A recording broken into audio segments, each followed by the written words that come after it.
You are now tuned to the number one podcast talk show, if you only knew the half, and Mad Dog. Do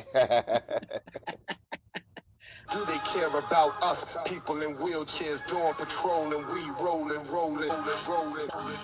You're live into the Happiness Podcast here on the East Coast with your boy Half Soulja and Mad Dog. We got Mr. Tim on the phone and his visual. Excellent. Introductions, Tim, thank you for doing this.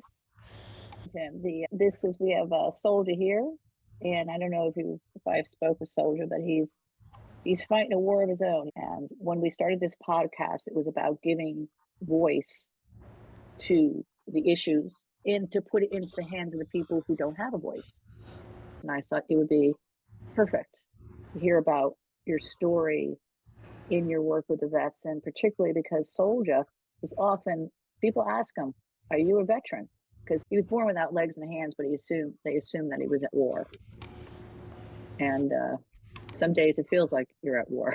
I'm still at war. They asked me if I served. I said, yeah, I'm still serving. My uncle got that a lot. He was in a motorcycle crash in 2004 and was in a wheelchair. And he had been a biker before and looked the part. And he used to get that asked an awful lot. I think maybe that's a way for people to assign a reason. To conversate with you, I think. Yeah. Assign a reason to somebody being disabled. It had to been, they couldn't possibly have been born this way. It had to been circumstances, and usually, especially when they're physical disabilities, we like to think that person has served their country. It's a respectful way to approach. I think someone who's disabled, you ask them, did that happen while you were serving? And it opens the door to being able to approach that issue, that subject. That makes sense, Tim. It's there's so many overlying synergies, if you will, between both your stories, and I thought it'd be great for people to hear about your story and the work that you're doing. He does his work in so many ways on the corner of 60 of the Madden, and he meets many people, many conversations. And you're advocating for vets who don't have a voice. But you had to come by it a hard way yourself. It's not, which is really, again, a lot of similarities between both your stories. I don't know if you want to tell Soulja and everybody else a little bit about your story. I joined the military like many of us at 17. I was in the Persian Gulf during the Iranian hostage siege and back in 1979 and 1980. And we were part of this operation that was supposed to help with rescuing the hostages at the Iranian or the American embassy in Iran. And it was a failure. 8 Marines were killed. And that 6 months that I spent overseas in the Indian Ocean and in the Persian Gulf affected me, and drastically. When I got out of the military, I never realized how drastically it had affected me. And so I never really. It was something like Agent Orange, something like that. No, just traumatic event. Post-traumatic stress syndrome, okay. Yeah, we had not only did that happen, we had a Marine who had gotten a bad letter from home. He killed himself right in front of us. But I never got it dealt with. I never dealt with it. So in 2014, I had a major breakdown and came pretty close to committing suicide. And I ended up in a veterans program, transitional program. I was homeless. I went to prison.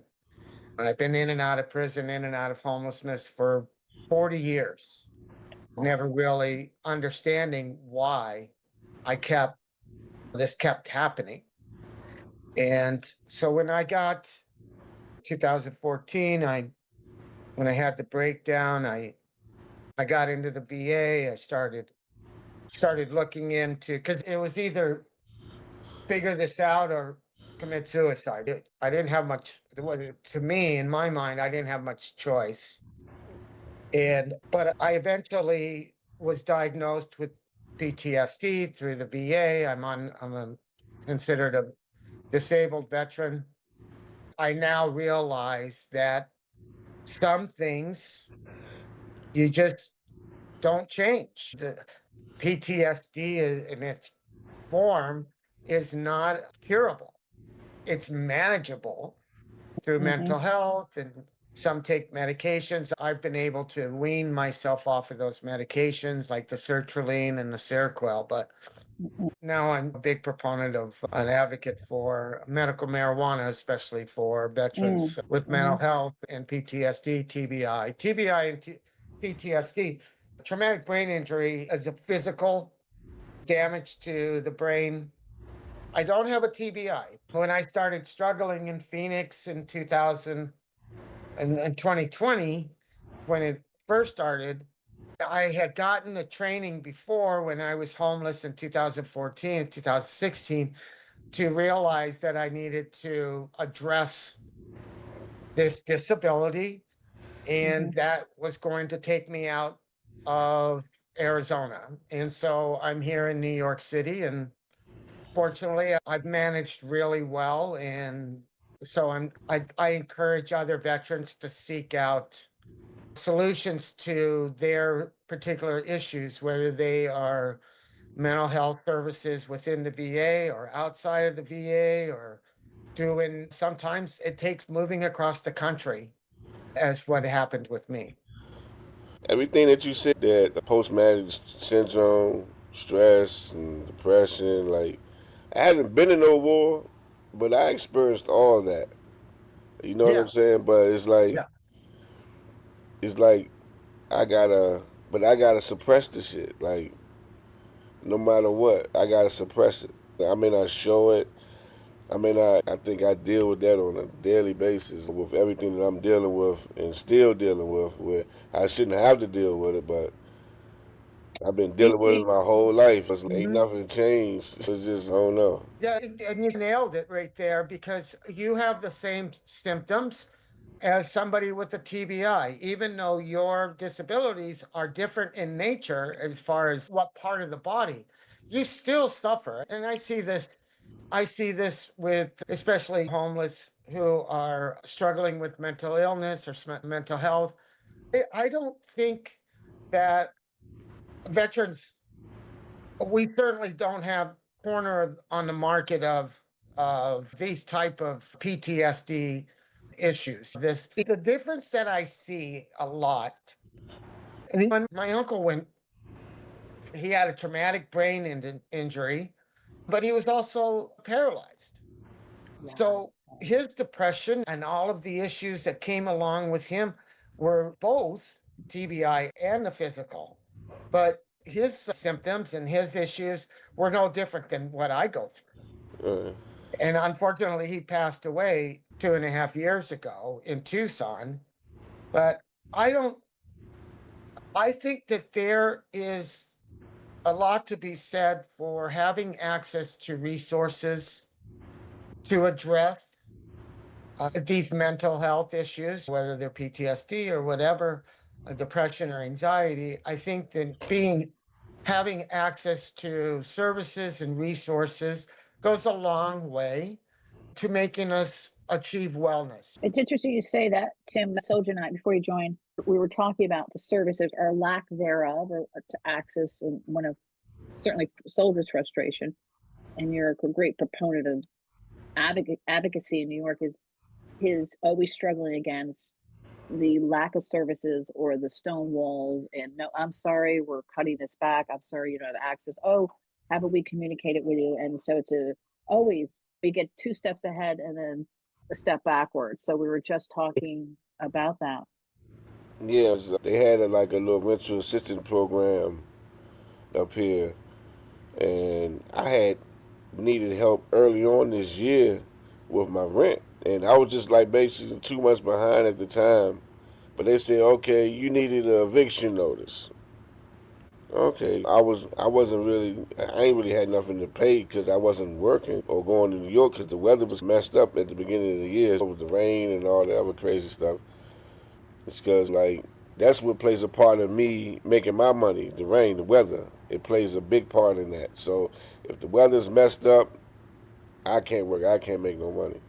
So I reached out to this program. They need eviction notice. So then I guess when the administration that's in the office now took over, they did away with the program. And but at that time, I had just probably just was about to receive an eviction notice, and they said they no the program is no more now. So I was stuck holding the bag once again. So I was going through different channels trying to find different services. One they had no. I had filled out the paperwork, but they said no. I had to have kids. I ain't had no kids. They redirected me to another program, and then this program was supposed to. They was only help to pay with 3 months of my rent, but it's still I was still left holding the rest of the finances. You know, the services is there, but it's not there. You got to go through all a whole bunch of channels, and but by the time they figure out that you need it, it's too late now. It's like you done been through all type of hell and kicked out on the street. And by the grace of God, I got good people in my corner, but I just don't really like to. I don't know. I don't. I'm not. I never been a person that always like to ask for help. I'm real independent, you know what I'm saying? Anything that I got, everything that I got is basically on my own, and just not necessarily on my own, but like having good people around me, like Kathy, Tom, Miss Cecilia, Brian, and just And you, just to interject real quick, you work your ass off to get whatever money. And I don't know Tim's sold the story, but he found a corner on 60th and Madison, which has shaped his life, which has given him a car and a home and try to get a home and insurance and stuff, and no help from services or nonprofits, if you will. yeah, they So, say it's a luxury. so you're in the same vein. You're both. When I heard about Tim's story and about what he's doing, you're both pushing toward the same goal, and he's been an advocate for these poor veterans who are unbelievable. They're supposed to get the services and they don't. When I came to New York City, I came literally with a backpack. Sound like me. But I also, what I see a lot of and is it's tough to make that decision. You go through these housing programs and things like that, and they are not set up for one, they're not really equipped for disabled, whether you are mentally or physically disabled. So their approach is we're going to say, hey, you got to go over here and then you got to talk to this person. They won't pick up the phone, so they're setting us up for failure, right? And so there's where the blame game comes in. And then I think there's where a lot of our setbacks are built in. Instead of picking up the phone and saying, hey, I've got Pena here or Soulja here, or we send them over? Do you have an apartment over there? They all say they'll send you over there and I don't know what you're doing here. We can't help you, or you need to go over here. So that's setting us up for failure so that they don't have to take that responsibility and that accountability for it. If we understand that is what is in line there, I think it does service for us, because instead of being saying, oh, okay, I'll go over there, or I'll call Mrs. Johnson or Mr. Jones or whatever, we need to say, hey, look it, why don't you just make the call for me? Or why don't you make sure that this connection is made? And I see that a lot. I'm actually filed in federal court, Soulja, against Department of Homeless Services for New York City, because this is what they do. They set us up for failure in the sense that a lot of us are not really able to, or not, we don't have the ability to continuously go through all of the red tape, That's recertification and rent and utilities and deposits and move in. And there's a lot of moving parts just to Mhm. get an apartment in New York City, especially to go through one of the programs. I have a HUD-VASH voucher.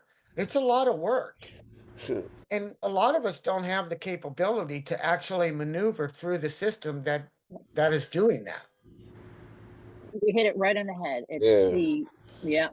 I've been trying to get a housing voucher since day one. And it's do this, do that, do this, do that. Then Or go through the shelter program, right? You got to go through a shelter first. Yeah, it's because you have to be in the gutter homeless.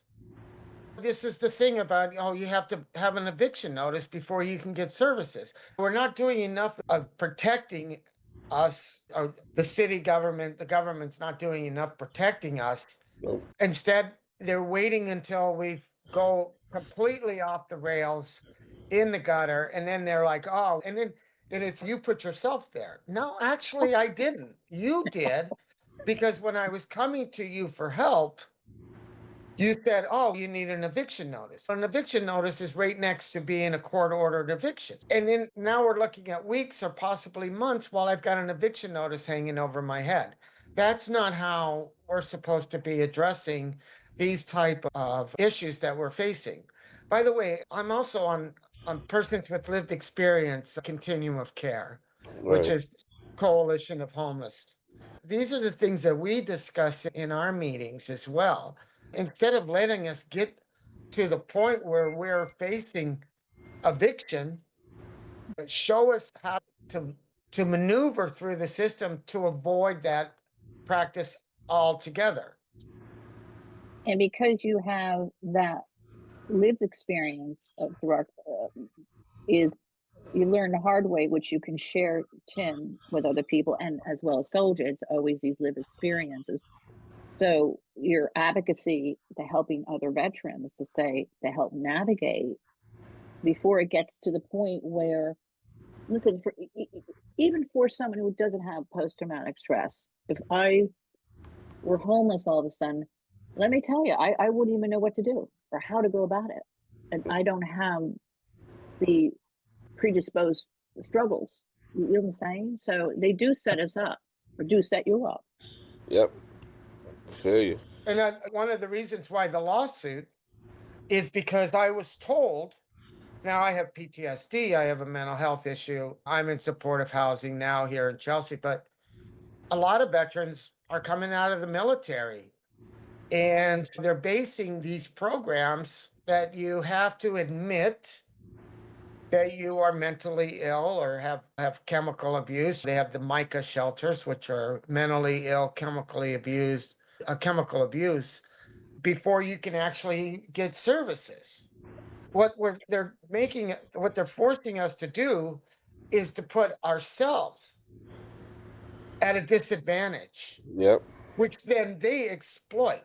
So you're saying by forcing you all to label yourselves, that goes into your record and that just gives you a disadvantage from that point of view. Yeah, because then you're treated that way. Oh, look at he suffers mental illness. So then they treat you like you're mentally ill. And it's basically, I'm sorry, the mentally ill, just because you're mentally ill doesn't make you stupid. Right.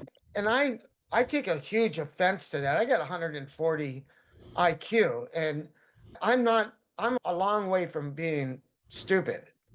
And when I, for instance, when I went to prison for marijuana in Arizona, they kept putting me through mental court. And I said, look, I'm mentally ill, but I'm not dumb. And the questions are, do you understand what a prosecutor does? Do you understand what a judge does? Wow. Yes, you're mentally competent. I know what a judge does. That doesn't make, and that's how they do mentally competent. I can look in a dictionary and I can read the dictionary definition of a judge or a prosecutor. But do I understand why I'm being prosecuted? No, not necessarily. So there's these differences. And I come across this all the time where people think that if you're suffering, if you have a drug issue, then that makes you stupid. So then they treat you that way. It's just not true. It's just not true. It's interesting that you're talking about perceptions, and when we see Soulja could speak to this, the perception of who and what you are on that corner, and people don't realize where you come from, what you've done, and you're not a stupid person. You're very smart. So that it goes to Tim's point. Mr. Smith. What's up, man? Tim, that's my partner, Mr. Smith, right there. How you doing, sir? All right, how you doing today, brother? I'm good. I'm good. You We have Tim Pena on the line, Wild, and we were talking about his service to the country and after his service, and then his advocacy for the vets, homeless, etc. And lack of a better word, what a circle jerk it's been. But he's done tremendous work in New York City in becoming a well-known voice in the city to help other vets. Hey, man, respect, sir. Thank you for your service. and that's one of the things I think being a veteran gives me a little bit more understanding of the challenges that people who are experiencing homelessness or dealing with mental illness or chemical On the abuse, verge of whatever. homelessness. Doesn't, but it certainly is not. There's definitely a lot of similarities there, whether you served or not. And I don't think, and to be honest, homelessness it doesn't discriminate. Anybody can be homeless. Anybody can lose their job. Anybody can be disabled. So I think it builds character. we don't have the money. It builds character. It certainly does. It absolutely does. I have a buddy of mine in Phoenix. He panhandles. He's disabled vet, and I don't He's call been it in tour. panhandling. We don't handle pans. but he I does call that, it and consulting. but that's it. But he looks at that. I say, so what are you going to do today? I'm going to work in the corner. So That's exactly, yeah. it's a job to him. Soulja, what you do is a job. This is how you survive, and I don't see. I get it. I totally get it. And Brother, what's your name again, brother? Tim, You said Timothy, Tim? yeah, Timothy? Tim, I yeah, like Tim. Mr. Tim, in my opinion, is definitely not a job. I've been there, done that, and at this moment, I am. It take a whole lot of courage to do that. It take a whole lot of spine to do that. A job, you don't have to have all that. When you going out there and you asking for help and people laughing at you, they running beside you, they talking about you, they whispering about you, they judging you, they're hating you. It's one of the hardest things that you can capably do as a human being. And it takes a strong person to be able to do that and do it justified. It's a lot of yeah, people that go out there and do it and just do it just to get drugs and do it just not honestly out there for it. When I go out there with the intention that I'm not perfect, but I go out there with the intentions to survive. It's survival. That's how I look at it. I've been homeless for 10 years. I stayed at the shelter, Miss Snyder. So I know hands on hands that being homeless is one of the most horrific things that you can be in. And for you to survive it, it brings you out one of the most strongest beings on earth. Builds So character. I salute you, brother.